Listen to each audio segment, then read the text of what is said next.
Bonjour, comment joue-t-on le riff de Wake Me Up When September Ends? September Ends.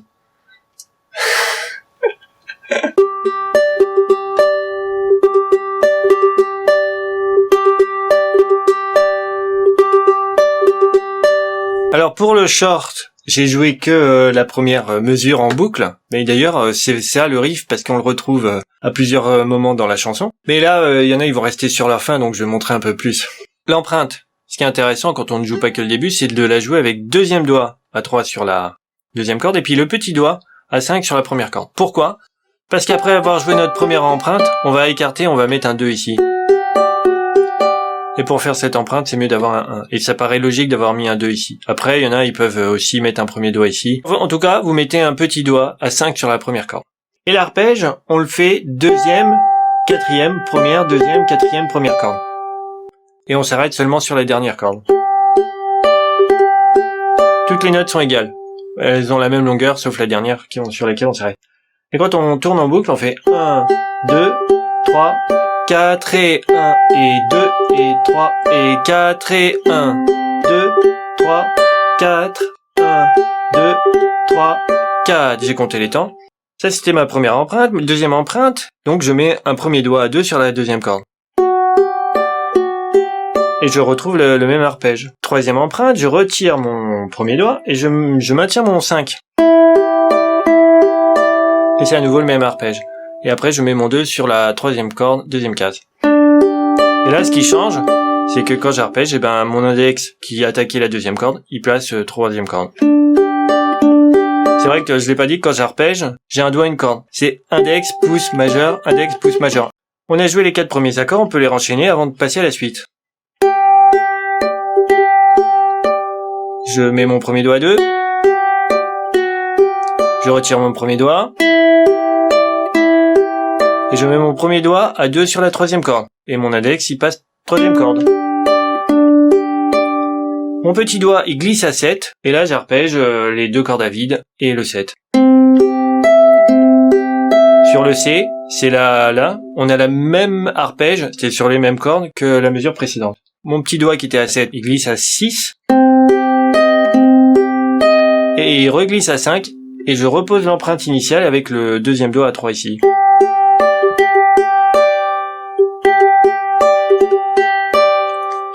Et là, quand j'ai fait le tuto, j'ai pris ma partition de version simple. Je proposais 2 fois le même arpège pour que ça soit plus vite appris.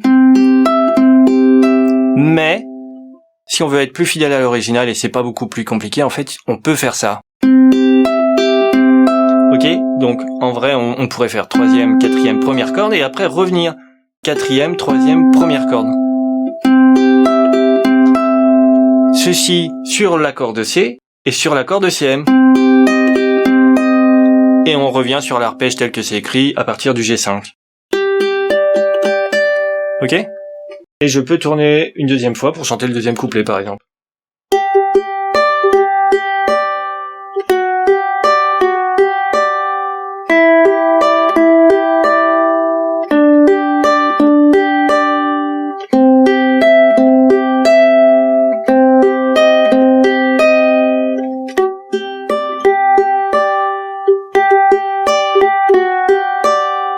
Quand j'enchaîne vers la deuxième partie de l'arpège ou de la chanson, sur la dernière mesure, j'ai démarré le même arpège, mais à un moment je change.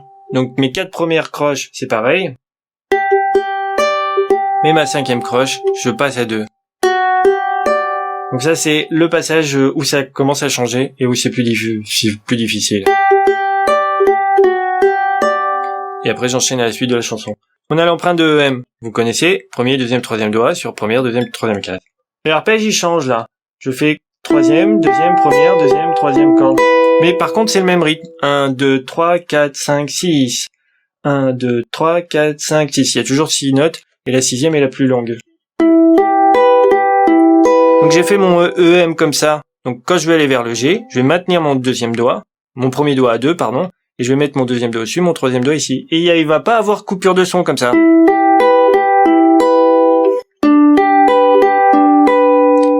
Je vais vers le C. Là, il y a plusieurs possibilités. Moi, je mets mon troisième doigt. Et quand j'ai mis mon troisième doigt, j'ai maintenu mon premier doigt ici à 2. Pourquoi? Parce que quand je vais vers la suite, j'ai un G, et donc j'aurai déjà mon premier doigt de placé. Donc EM. Le G, je maintiens le premier doigt et je déplace les autres. Le troisième doigt à 3, ou le deuxième doigt, ça n'a pas d'importance. G, je monte le doigt d'une corde. Il était là sur la première corde à 3, il monte d'une corde. Et là, à nouveau, l'arpège, il change. Pouce, index, majeur, index, et je change. Pouce, majeur, index, pouce. Donc là, on a G et G, F dièse.